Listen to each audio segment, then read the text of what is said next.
नमस्कार, मैं सिद्धार्थ शुक्ल। मौलाना मसूद अजहर, वही नाम जिसने कश्मीर की जन्नत को नरक में बदलने की साजिश रची, वही शख्स जिसके हाथों पर बेगुनाहों के खून के धब्बे हैं और अब उसके बुरे कर्मों का हिसाब खुद कुदरत ने लिया है और इंसाफ का चाबुक हिंदुस्तान की ताकतवर सेना ने बरसाया है। ऑपरेशन सिंदूर जिसने मसूद अजहर के गढ़ में ऐसा तांडव मचाया कि उसकी रग रग कांप उठी। भारत द्वारा किए गए इस भीषण ऑपरेशन में बहावलपुर में स्थित उसका अड्डा मरकज सुभान धूल में मिला दिया गया।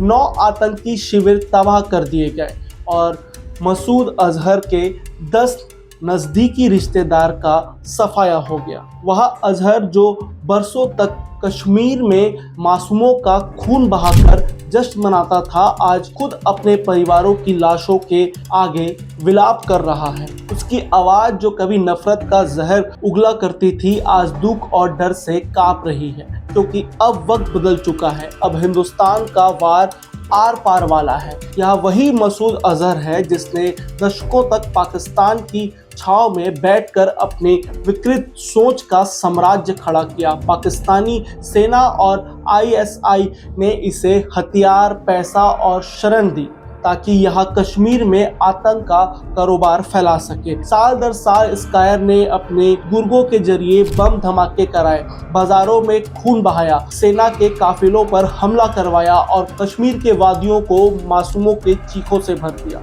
लेकिन आज उसी आतंक के आका का परिवार आतंक में डूबा है। उसकी दुनिया उजड़ चुकी है और यही तो है कर्मों का फल। अजहर को शायद पहली बार यह एहसास हुआ होगा कि जिस आग को उसने सालों तक जलाया, वही आग अब उसे ही भस्म करने के लिए उठ खड़ी हुई है। पाकिस्तान जो दशकों से अपने नागरिकों, गुमराह युवाओं और कश्मीर के भोले भाले लोगों की जिंदगी से खिलवाड़ करता आ रहा है, आज भी अंतर्राष्ट्रीय मंचों पर शांति का ढोंग करता है। रावलपिंडी में बैठे जनरल मुस्कान बिखेरते हैं, हाथ मिलाते हैं, लेकिन उनके आदेश पर ही बाजारों में धमाके होते हैं और मासूमों की जानें ली जाती है। दुनिया अब इस नाटक को बखूबी समझ चुकी है। पाकिस्तान का ये स्वतंत्रता संग्राम असल में खून, झूठ और धोखे की बुनियाद पर खड़ा एक आतंकवादी एजेंडा है, जिसमें मसूद अजहर जैसे कायर महज मोहरे नहीं बल्कि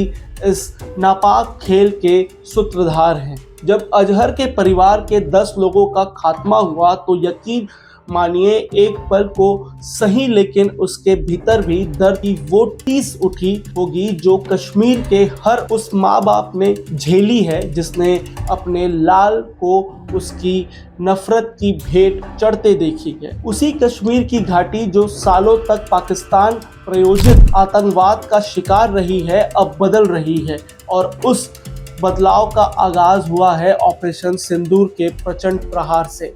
मसूद अजहर की कहानी कोई नई नहीं है। जब उसने भारत की उड़ान IC-814 का अपहरण कर लिया था, तब पूरे देश ने मजबूरी में उसके आगे घुटने टेके थे। 176 बेगुनाह बंधकों की जिंदगी बचाने के लिए भारत को उसे रिहा करना पड़ा था।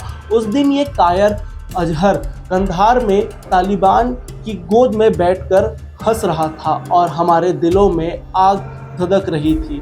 उस दिन से लेकर आज तक अजहर ने आतंक का ऐसा तांडव मचाया कि पुलवामा से लेकर उरी तक खून की नदियां बह गई। भारतीय सैनिकों का लहू, मासूम बच्चों की चीखें और जवानों की विधवाओं का विलाप, ये सब उसकी जहरीली साजिश का नतीजा था। उसने जैश-ए-मोहम्मद की नींव रखी और उस संगठन को मौत की फैक्ट्री बना दिया। कश्मीर में जिहाद के नाम पर युवाओं को बरगलाया गया, आत्मघाती दस्ते तैयार किए और पाकिस्तान जनरलों के इशारों पर भारत पर हमला करते रहे।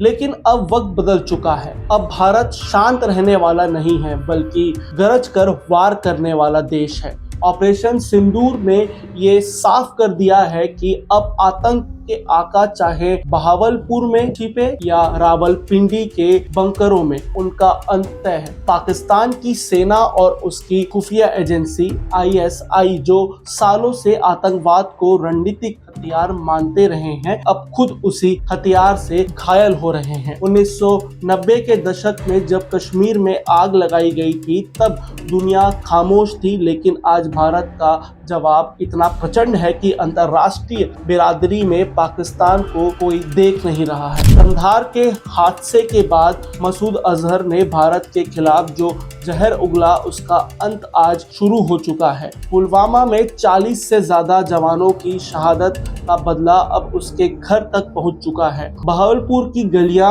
आज सन्नाटे में डूबी है, जहां कभी आतंक की फैक्ट्रियां चलती थी और खुद अजहर जो खुद को इस्लाम का सिपाही कहता है अब मौत के खौफ में डूब रहा है। कश्मीर जिसने बरसों तक आतंक का जहर पिया है आज आजादी की सांस ले रहा है, और पाकिस्तान जो अपने नापाक इरादों से घाटी को बार बार खून में डुबाता रहा है अब खुद अपने आप ही अपने जाल में फंस रहा है, क्योंकि अब भारत चुप नहीं बैठेगा।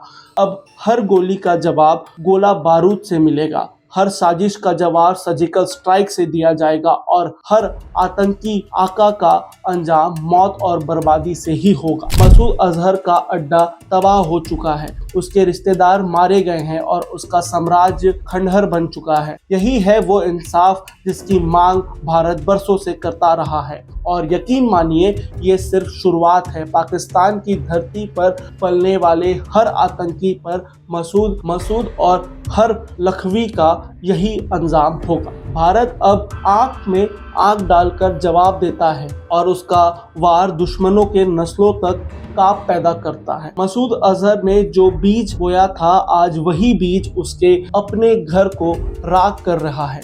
कश्मीर में बहा खून अब उस पार बहावलपुर की गलियों में मातम बनकर लौट रहा है। ये है नया भारत जो चोट सहता नहीं वार करता है, और जब भारत वार करता है तो उसकी गूंज दुश्मनों के किले तक पहुंचती है। तो सुन लो पाकिस्तानी जनरलों और उनके पालित आतंकियों, अब नफरत की खेती बंद करो वरना बर्बादी की फसल काटनी पड़ेगी। मसूद अजहर का अंजाम तुम्हें बता चुका है कि जो भारत से टकराएगा वो मिट जाएगा। भारत माता की जय।